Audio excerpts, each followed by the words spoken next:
এটা সবাই বোঝে জানে, আজ হোক কাল হোক বাংলাদেশ আওয়ামী লীগ এই রাষ্ট্র ক্ষমতায় আবার আসতেই হবে। জনমানুষের ডাকে বাংলাদেশ আওয়ামী লীগ রাষ্ট্র ক্ষমতায় আসবেই।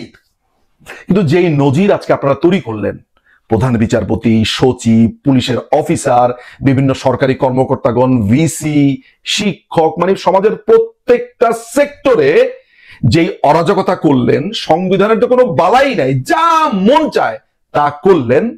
আমরা কিন্তু এগুলা day to day, minute to minute, every সেকেন্ডে আমরা টুকে রেখেছি।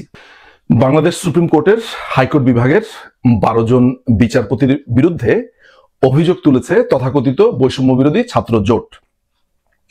তারা দাবি করছে এই 12 জন বিচারপতি নাকি বাংলাদেশ আওয়ামী লীগ পন্থী বিচারপতি, ফলে তাদেরকে তাদের অবস্থান থেকে সরে যেতে হবে, তাদেরকে পদত্যাগ করতে হবে। এই দাবিতে তারা তাদের দলবল সহ সুপ্রিম কোর্টের সামনে অবস্থান করেছে এবং তারা সেখানে যথারীতি চিল্লাচিল্লি, হাউকাউ এবং এক ধরনের ক্যাওয়াস পরিস্থিতি তৈরি করেছে। সুপ্রিম কোর্টের রেজিস্ট্রার তিনি এই ছাত্রদের কাছে এসে তাদের লিডার যারা আছে তাদেরকে ডেকে নিয়ে রুমে গিয়ে বলেছে যে প্রধান বিচারপতি সিদ্ধান্ত নিয়েছে যে এই 12 জন বিচারপতির বিরুদ্ধে অভিযোগ এসেছে, তাদেরকে আপাতত বেঞ্চ দেওয়া হবে না, অর্থাৎ বিচার কার্যে তারা অংশগ্রহণ করবেন না। এবং ষোড়শ সংবিধানের যে রিভিউ পিটিশন সেটি 20 অক্টোবর শুনানি হবে, ফলে সে পর্যন্ত তারা বিচার কার্যে অংশগ্রহণ করতে পারবে না। ফলে আপনারা আপনাদের অবস্থাতে ফিরে যান। এই যে আমি পুরো ঘটনাটা বললাম, এই ঘটনাটার ভেতরে কিছু ভয়ঙ্কর ব্যাপার আছে। ভয়ঙ্কর ব্যাপারগুলো কি একটা একটা করে আমি বলি। আপনারা লক্ষ্য করে দেখবেন যে এই দখলদার যে তত্ত্বাবধায়ক সরকার বা ইন্টারিম গভর্নমেন্ট যাই বলি না কেন, এটার যে বাহিনী প্রধান বা আরো নাটের গুরু যারা উপদেষ্টা আছে, যেমন মোহাম্মদ নজরুল ইসলাম ওরফে আসিফ নজরুল, এদের পুরো স্ট্র্যাটেজিটা হচ্ছে এমন, যেমন আসিফ নজরুল মুখ দিয়ে আপনার বলতে পারছে না যে অমুক আইনজীবীকে আপনি সরিয়ে দেন, অমুক আইনজীবীর লাইসেন্স ক্যান্সেল করেন, অমুক বিচারপতিকে সরিয়ে দেন, অমুক প্রধান বিচারপতিকে আপনি সরিয়ে দেন, এটা সে মুখে বলতে পারে না বা সে এটা সামনে আসতে চায় না। তখন সে কি করে, তার পালা দুটো কুত্তা আছে অনেকের ভেতরে, এই বৈষম্য বিরোধীদের যে মূল পালের গোদা যে 5-6 জন সমন্বয়ক নামে এরকম দুইটা পালা কুকুর সদৃশ দুইটা প্রাণী আছে। একটার নাম হচ্ছে সার্জিস, তেঁতুলের বিচির মতো সাইজ এতটুকু। আরেকটা আছে জঙ্গি সংগঠন হিজবুত তাহরির এক নেতা, সে হচ্ছে হাসনাত আব্দুল্লাহ। এই দুটোকে সে লেলিয়ে দেয়। এই দুটোর কাজ করার স্ট্র্যাটেজিটা কি? কাজ করার স্ট্র্যাটেজি হচ্ছে তারা প্রথমে একটা ফেসবুক স্ট্যাটাস দেয়। ফেসবুক স্ট্যাটাস দেওয়ার পরে সেখানকার একটু পরিস্থিতি গরম হয়, তখন একটা লাইভে আসে। লাইভে আসার পরে তারা সাংবাদিকদেরকে, তাদের পোষা কিছু সাংবাদিক আছে, এদেরকে ডাক দিয়ে তারা কিছু স্টেটমেন্ট দেয়, যেটা চারদিকে ছড়ায় এবং শিবিরের ছেলেপেলে, হিজবুত তাহরির ছেলেপেলে এবং এই বৈষম্য বিরোধী ছাত্রদের ভিতরে মিক্সিং কিছু পলিটিক্যাল পার্টির ছেলেপেলে আছে, প্লাস ছাত্র দলের কিছু ছেলেপেলে। আমি অবশ্য ছাত্র দলের ব্যাপারে এখনো নিশ্চিত না যে ছাত্র দলের ছেলেরা এখনো তাদের সাথে আছে কিনা। আমার সমীকরণ মতে ছাত্র দলের ছেলেরা এদের কাছ থেকে দূরে সরে যাওয়ার কথা, but I am not quite sure আজকের কি অবস্থা বা রিসেন্ট টাইমের কি অবস্থা। তো এই ছেলেপেলেদের গুলোকে নিয়ে, ধরেন 1000-2 স্টুডেন্টদেরকে নিয়ে বা 1000 খানিক স্টুডেন্টদেরকে নিয়ে তারা যেটা করে সেটা হচ্ছে যে যাকে অপসারণ করতে চায় তার বাড়ির সামনে, তার অফিসের সামনে জড়ো হয়, হাউকাউ করতে থাকে। ওই ভদ্রলোক বা ওই ভদ্র মহিলা ভয় পেয়ে তিনি পদত্যাগ করেন, বা তার সম্মান বাঁচানোর জন্য। ভয় থেকে কি, সম্মানটাই তো বড় ব্যাপার একজন মানুষের, সে সম্মান বাঁচানোর জন্য তিনি তার পদ থেকে পদত্যাগ করে। যে চিন্তা করে দেখে যে এই কুকুরদের এই হাড্ডি খাওয়ার এই পুরো হোল স্ট্র্যাটেজির মধ্যে সে নাই।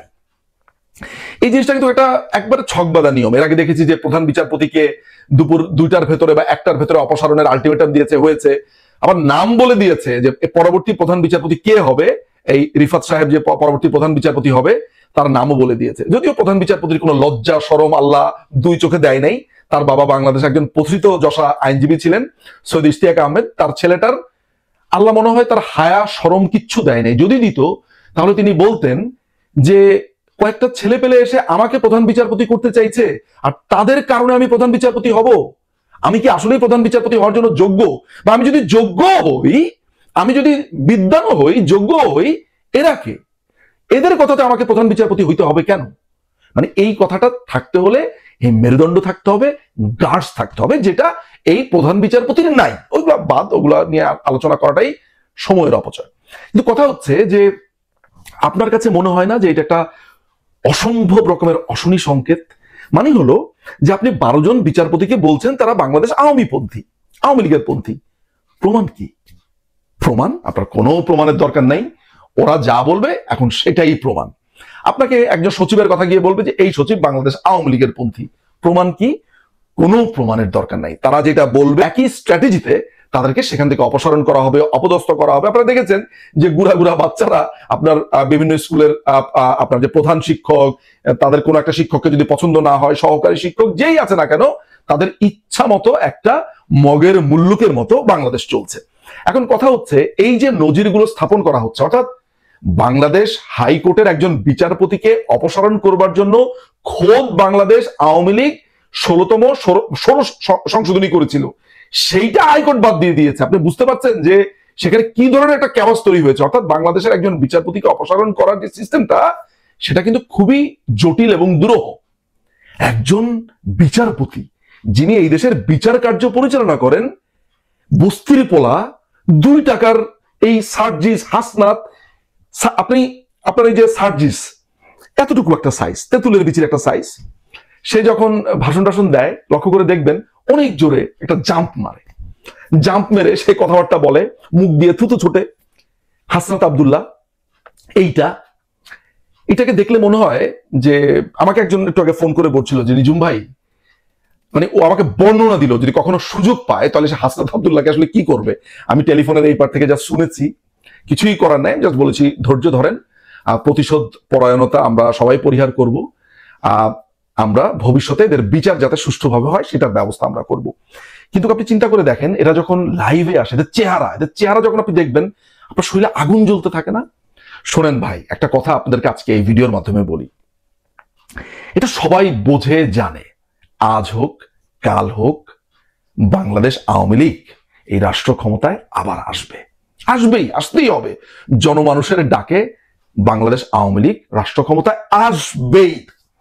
কিন্তু যেই নজির আজকে আপনারা তৈরি করলেন, প্রধান বিচারপতি, সচিব, পুলিশের অফিসার, বিভিন্ন সরকারি কর্মকর্তাগণ, ভিসি, শিক্ষক, মানে সমাজের প্রত্যেকটা সেক্টরে যেই অরাজকতা করলেন, সংবিধানের তো কোনো বালাই নাই, যা মন চায় তা করলেন, আমরা কিন্তু এগুলা day to day, minute to minute, every সেকেন্ডে আমরা টুকে রেখেছি।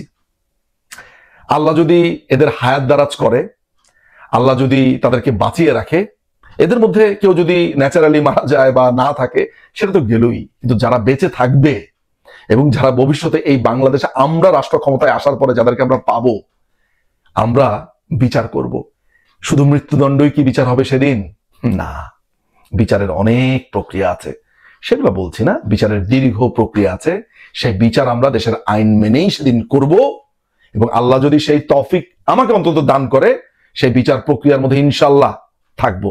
কিন্তু মাথায় রাখবেন, আজকে যা করে যাচ্ছেন, যে প্রেসিডেন্ট আপনারা সেট করলেন, আজকে যে নজির স্থাপন করলেন, এগুলোর প্রত্যেকটা বিচার এই বাংলাদেশের মাটিতে হবে এবং খুবই দ্রুততার সাথে হবে। এই কথাটা আপনাদেরকে আমরা দিতে পারি। সর্বশেষ একটা কথা বলতে চাই, বাংলাদেশ আওয়ামী লীগের প্রবীণ রাজনীতিবিদ, অগ্নিকন্যা নামে খ্যাত আমাদের সর্বজন শ্রদ্ধেয় মতিয়া চৌধুরী আজ পরলোক গমন করেছেন। আজকে তিনি মৃত্যুবরণ করেছেন। আমরা তার শোক সন্তপ্ত পরিবারের প্রতি সমবেদনা জ্ঞাপন করছি, তার জন্য সমবেদনা জ্ঞাপন করছি। আমরা মনে করি যে তিনি আমাদেরকে যে রাজনীতিতে যে আলো দেখিয়েছেন, রাজনীতির যে ধারা বা তার যে রাজনৈতিক আত্মত্যাগ তিনি দেখিয়েছেন, আমরা সেই পথ অনুসরণ করব এবং তাকে আমরা স্মরণে রাখবো, শ্রদ্ধায়, ভালোবাসায়। কিন্তু আজকে যে অরাজকতা হয়েছে সেগুলো আমরা মনে রাখবো এবং এই বাংলাদেশে এদের বিচার হবে। অনেক ধন্যবাদ।